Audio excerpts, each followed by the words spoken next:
大家好，欢迎来到我的频道塔罗的地狱，我是 Nico 啊。那我们今天要占卜的课题是你们近期的这种灵性层面的一些指引和建议。那在我们面前呢有三组牌，从左到右分别是第一组牌、第二组牌、第三组牌。大家可以根据自己的直觉选择和你们连接最紧密的一组牌。稍后的话我会做出一个解读。那么大家在选牌的过程当中，可以在弹幕上打出领取好运来领取你们的专属好运。好，那我们现在可以开始选牌了。大家好，欢迎来到第一组牌。那么第一张牌是 Passion 啊，我觉得抽到这组牌，你们近期可能是会深度的沉迷于某件事情、某个人，或者说某个领域里边啊。可能有人会深度的沉浸在自己的灵性世界里边，或者说会对某个人瞬间上头，对于某件事情有着巨大的热情和动力啊。这张牌它是你们内在生命力会有一个小的爆发，就是为了让你们能够沉浸在某种事情里边，并且乐此不疲的去做它。所以说近期你们会对于生命有新的领悟啊，类似于觉醒，非常清醒的知道自己在做什么，想要什么。它是一种摆脱了浑浑噩噩的状态以后，无论做什么都是发自内心的想要去做的一种状态，没有任何的内耗，极度的清醒且自律，并且在通过不断的学习体验之后啊，会对你们自身有一个新的理解，以自身去反观世界，以小见大。它有一点像是那种灵性的开悟，它会让你们发现这个世界仍然有一些美好值得你们去追逐，有一些美好能够把你们留住，尽管你们可能不太喜欢这个世界的绝大部分东西。第二张牌是 Compromise 啊，我觉得这个灵性建议是你们可能在经历了一种人生的修行之后啊，整个人变得没有那么锋利了，没有那么有棱角了，不喜欢争执了，也不喜欢争论对错了。就可能你们遇到一些冲突的话，第一反应是自己先后退一步，让那些冲突自行的消散和解决。我觉得这也是你们灵性层面的一种成长吧，就是会变得很佛系，感觉好像世间的纷纷扰扰都与你们无关，整个人会很宽容，不论是对自己还是对这个世界。它是一种佛系又坚毅的状态，依而不附，柔而不弱，爱而不直，独立而不强势，自主而不自我。所以说我觉得近期的话呢，可能你们在经历了这样的一轮灵性的修行和体验之后啊，你们会变得干净又有力量，赤诚又清醒，通透又保持着一份纯真的感觉啊，会和自己达成一种和解，能够接受万事万物的发展都有其自身的规律啊。你们不会去干扰，只是静静的观察，成为一个旁观者或者说局外人，不会介入到某种纷争，或者说从某种纷争当中跳出来，就整个人没有那么风势，没有那么强势且锋利啊，它是一种外柔内刚的感觉，会变得很随和、很温柔啊，有一种知世故而不世故的智慧在里边啊。所以说，虽然说你们经历过一些生活的黑暗面啊，但是你们依然会主动的去选择看到这个世界上的美好，依然选择那些值得相信的一些美好吧。所以说这个 compromise 呢，它就是一种不争不抢的感觉，能够接纳一切，也拥有放下一切的魄力。那么第三张牌呢是 negotiation 啊，就是你们近期会放下一些期待，放下一些要求，整个人就变得很随和。你们在和别人交流的过程当中没有目的，反而能够更加帮助你们，就是反而能够改善人际关系，就仅仅是为了交流而交流啊，就是你们自身的这种佛系的状态，反而会让你们意外的认识到一些新的朋友，或者说达成一些合作。就是当你们不强求的时候，往往会歪打正着，柳暗花明。有的时候越强求越得不到，所以说 negotiation 就是你们近期的这种状态吧，没有太强的功利心，反而能够让你们在一些沟通和合作当中无往不利。所以说你们需要注意的一点就是不要带着太强的目的去接触一些人，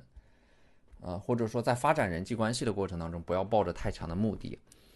放下功利心，因为如果你们的目的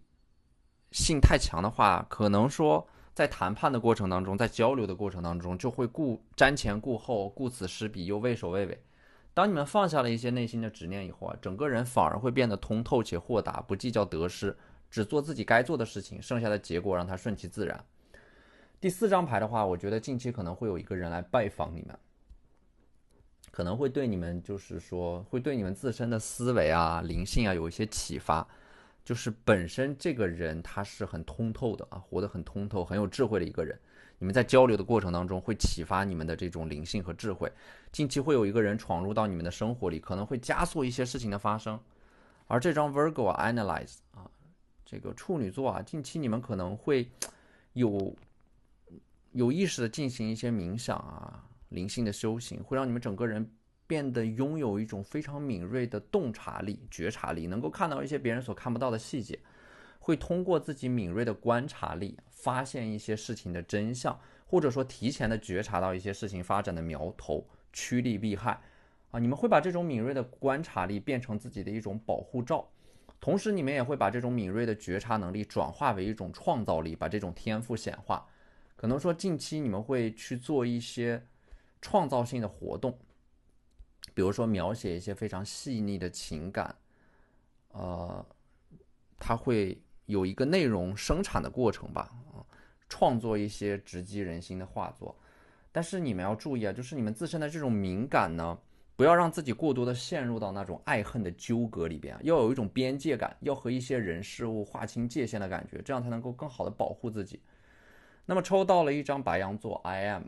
近期的话要关注自己的自我感受吧，也是在提醒你们啊，在成长的过程当中，永远不要将自己依附于某个人、某个地方、某个公司、某个组织，或者说某个项目，尽量的将自己依附于某个使命、某个召唤、某个目的，这样才能够保持你们的力量和平静，把希望寄托到自己身上，不要寄托到别人那里。如果说你们的幸福感高度的依赖于某个外在的事物，那么你们必然会焦虑和恐惧。但是如果你们对于自我的定义是基于某个使命而召唤的，那么成与不成，只要你们努力就可以。这个时候你们就会活得非常坦然。而第三张牌呢是 Yod Destiny 啊，就是你们近期可能在灵性层面上会有一个飞跃，会突然的看到自己的命运，接纳自己的命运，和自己的命运和解，会有一种得之我幸，失之我命的坦然。你们会强烈的通过自己灵性层面的智慧感知到，命运把所有的一切似乎都安排好了。所以说我觉得这张 Moon Soul 啊，月亮牌带来的这种灵魂层面的感知啊，会非常非常的强烈，就是你们近期会明显的感觉到，会和某个特定的人、某种特定的事物有着非常强烈的连接，就是能够预感到接下来会发生什么，在很多事情上面会有一种似曾相识的体验，可能会有一种被救赎的感觉，就是之前你们的灵魂一直在某个荒芜之地搁浅，现在这种灵魂在近期可能会得到一个升华，会让你们成为一个真正完整的人、完整的灵魂，从上到下、从内而外都有一种通透感。好，那这就是我们这期视频的全部内容了，非常感谢大家的收看。如果你觉得我的视频对你们有帮助的话，可以在我的视频下方留言点赞，或者你们的支持就是我最大的动力。那我们下期视频再见，拜拜。大家好，欢迎来到第二组牌啊。首先第一张牌是 Cancer I Feel， 巨蟹座的话，我觉得可能近期你们会有非常强的共情能力吧，一想到某个人、某件事情，或者说过去的某种回忆，你们整个人的情绪会有一个巨大的波动和起伏啊，会因为看到别人的痛苦而感到难受啊，这种感同身受会让你们拥有一种超出小我的大我。我觉得这张牌的指引就是你们近期可能要保护好你们自己的感受，或者说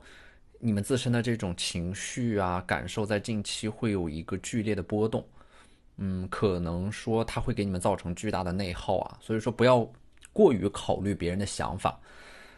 尽可能的不要纠结，不要纠结一句话有没有说好，一个动作有没有到位，一件事情有没有办完美啊，不要过度的关注细节，是豁达自信的表现。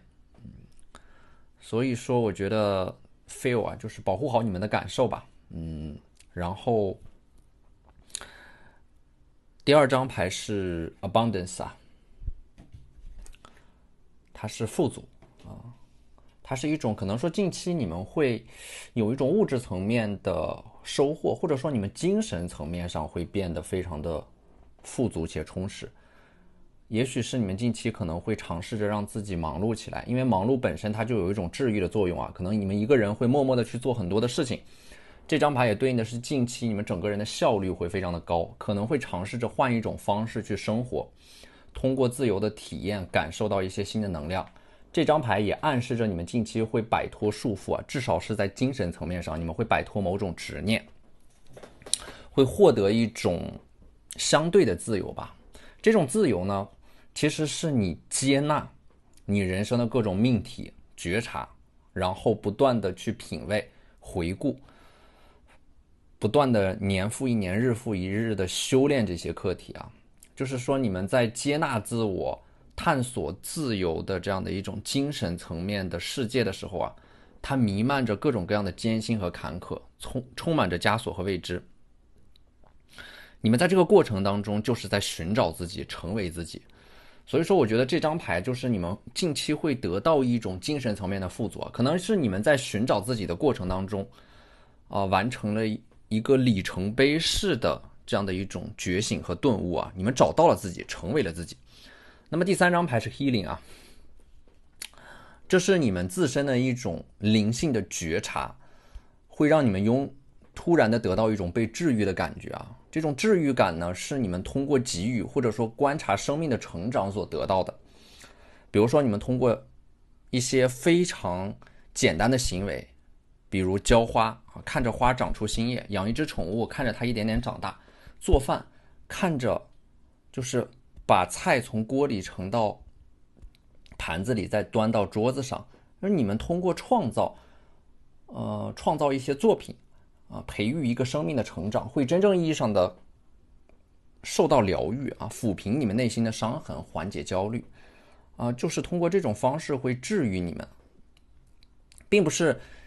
你们要从中得到什么样的快乐，因为快乐本质上是欲望得到了满足，但是当欲望被满足的时候，又会有更大的欲望。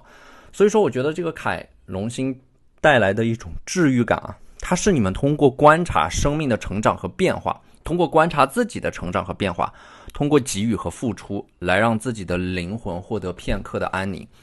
它不一定是一种不断得到的过程，它是在付出的过程当中充实自己的生命，通过你们的付出看到了正向的变化的一个过程。第四张牌是 Water Element 的 Sensing 啊，它是你们近期的这种精神感知力会有所提升，会觉察到生命里偶然的欢喜，心灵的光，就像鸽子麻雀突然的飞到你们的窗前，当它们飞走的时候，不要为它们的飞走而感到惋惜，你们要保留那种看到它们时候的那种欢喜就可以了。它是一种非常奇妙的感觉，就是你们会真正意义上的活在当下，不去过分的憧憬未来，也不去过分的去回忆过去，就是活在当下，活在当下的每一分每一秒，珍惜当下所体验的每一种感受，都是生命的奇迹。所以说这个 revision 啊，我觉得因为这个 Cancer I feel 啊，就是你们近期整个人会变得非常的多愁善感不断的去回忆、复盘、总结自己的过去啊，可能会在一些美好的回忆里取暖，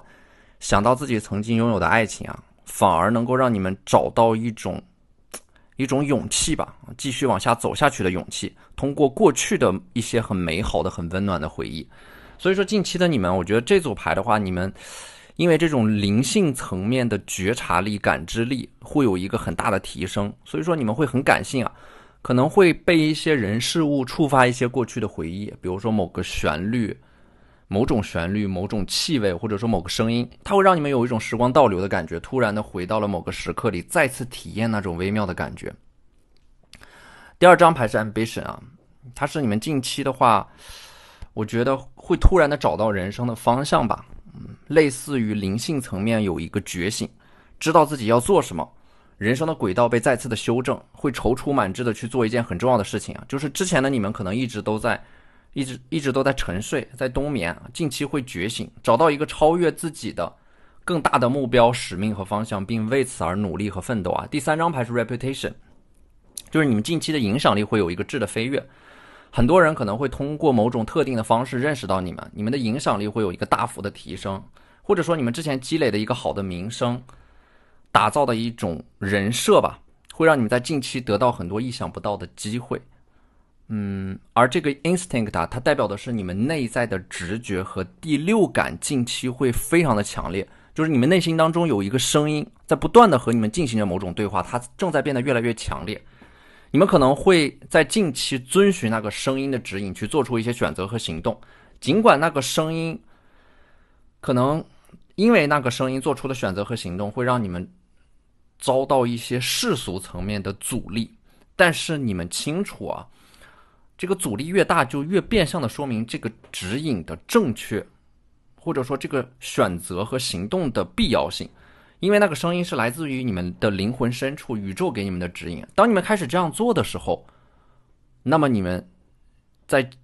近期命运的齿轮就已经开始缓缓的转动了。可能在多年以后的今天，当你们回首，你们会发现当下的你们就处在命运的十字路口上，正在完成一个巨大的转变。这也意味的是接下来的你们人生可能会开启一个新的篇章，去到一个更大的舞台上去展示你们自己。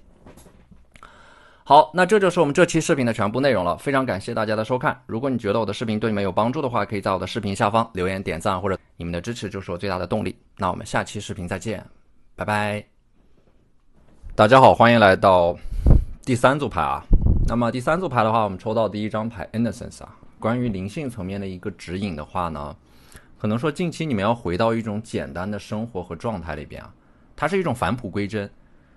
不要让自己的生活变得太复杂，反而能够增强你们的这样的一种灵性层面的感知力吧。不说没必要的话，不去你们不想去的聚会，不和没必要来往的人待在一起。不要想你们现在不必思考的问题，就是不要过分的焦虑未来。它是保持你们当下的一种思想的纯粹啊。这个 innocence 它就是一种天真，一种能够冲破世俗的偏见和束缚的勇气。这张牌的引申含义也是不让你们在当下的生活当中去妥协啊，因为人越往后退，就越想要理解、包容下一切。这样的话，你们会变得软弱，会失去某种表达的勇气，导致自己说过的每句话都像是失去了立场一样，想要寻求一种绝对的正确。所以我们需要一种天真的力量啊，天真也许是偏执的、极端的，但是天真的也是纯粹的、勇敢的，能够冲破桎梏和束缚的一种力量。那么第二张牌是 possibility 啊，它是一种可能性啊，一种人生的可能性。就是这张牌给到你们的一个建议，就是你们要让自己的人生多一些支点，就像八爪鱼一样，有不同的触手。既然稳定它从来就不稳定，那不如让自己多元一点啊，刻意的创造冗余，通过这种方式让你们的人生永远有退路，永远有 Plan B， 永远能够对抗风险，也永远有乐趣，就不断的扩张自己的边界。当然心态也要放松一点啊，把这个世界当成游乐场试验田。这个 possibility 翻译过来的这种可能性啊，它其实也是最美妙的一个词语。它提示我们仍要保持力量，仍要探索，仍要发现，仍要对陈规旧俗说不，仍要对自我与未来保持无限的敞开，就是永远让自己有一种期待。有些人的想象力匮乏，见识有限，可能会打压你们，但是不要让他们的这种给你贴的标签来束缚你们自己。而第三张牌是 nature 啊，它提醒你们要接触自然，就不要让自己生活在一个过于闭塞的城市钢筋水泥里边，这会让你们变得麻木，变得无力，变得浑浑噩噩，变得没有生机和活力。有机会的话就多出去走一走，看一看，徒步啊，旅行啊，呼吸一些新鲜空气，去到周围有很多水元素的地方，它会让你们感觉到生活原来也可以如此美好。这个 nature 呢，它同时也是让你们保持一种自然的状态，它是一种松弛感，让自己的能量落地啊。可能说这组牌的你们啊，你们现在的问题就是太多的精神内耗了。这种精神内耗本质上是你们在焦虑自己的未来，想给自己的人生找到一个出口。可能说你们在逼着自己变成一个更好的自己，但是你们现在需要放松啊，让自己松弛下来。就好比一个人在游泳的时候，就算没有什么依托，但是只要你们深吸一口气，足够放松，一个人也是可以浮起来的。但是如果说你们越想要拽住什么，当你尝试着把一部分重心放在浮板上，你就越会下坠，越容易失重，也越难游得好。所以说要记住啊，越放松，越松弛，越从容，越能够心想事成。那么第四张牌是 balance 啊，我觉得近期你们可能会回归到一种平衡，就是之前在某种极端的状态里边，但是现在的话呢，它会重新把你们拽回来，生活会把你们重新拽回来，一种维系万全之策的平衡，不走极端，类似于是阴与阳的协调，就是你们协调了或者说平衡了某种外部或者说内部的矛盾，重新回归到了内心的宁静。所以说如果你们想要快乐的话，就要避免走极端，避免钻牛角尖，避免深刻，不要太过于在意得失，别太过于纠结这种细枝末节，不用和别人争对错，不用什么事情都找意义，也不用硬逼着自己一定要到达最好，放过自己啊，想的越少越容易幸福，计较越多越不容易快乐。那么这个 mirror 啊，镜子啊，它就是你们可能自身的话呢，会通过反省来提升自己灵性方面的觉察能力，感知到自己存在的问题，通过发生的事情，遇到的一些人，相当于一面镜子，让你们看到自己，会得到恩赐和馈赠，但是要经历一些坎坷和阻力，一些反复体验的环节，类似于成大事者必先苦其心志。所以你们要有这样的一种心理准备，就是有些事情的发展，它一定是一波三折的，它是进三退二的，但是你们最终可以到达那个地方，得到你们想要的东西。那么第二张牌就是 ego 啊，就是你们的视野和格局要放大一点，只有你们飞得更高一点，你们才不会被别人的想法所左右。如果想要不被别人的想法所左右的话，最快的方式就是不在意他们。如果你不关注别人的想法，那么你们才更容易实现一些更加伟大的目标和这样的一个愿景。这个 ego 啊，它就是一种登高远望啊，就是你们去到的这个地方一个平台一定要足够高足够大，它能够给你们提供一个完整的视野去俯瞰你们的人生，只有这样才能够帮助你们做出正确的决策。所以说要去到大城市而不是小城市，要去到大平台而不是小平台，要尽可能的结识更优秀的人和他们并肩同行，这样才能够给到你们一个完整的视野，更高的认知。那么第三张牌莫文和第四张牌 seer 啊，月亮牌还有女祭司啊，我觉得你们近期在思维上面可能会有一个调整，并且是在你们最需要调整的那个时候，你们参与到的某件事情，比如说听到的一首歌、一个故事、参与的一个活动、看到的一个视频，它会突然的击中你们，能够让你们瞬间想明白一些事情，然后找回那种冲劲和动力。其实你们的生活并不需要治愈和拯救啊，它只需要一个原因、一个理由，甚至是一个不被人理解的念头，就能够让你们支撑下去。所以我觉得月亮牌这张牌呢，就是你们在夜深人静的时候，可能会因为某句话、某个人、某件事情会被鼓励到，会找到某种动力，然后继续的坚定的走下去。好，那这就是我们这期视频的全部内容了，非常感谢大家的收看。如果你觉得我的视频对你们有帮助的话，可以在我的视频下方留言点赞，或者你们的支持就是我最大的动力。那我们下期视频再见，拜拜。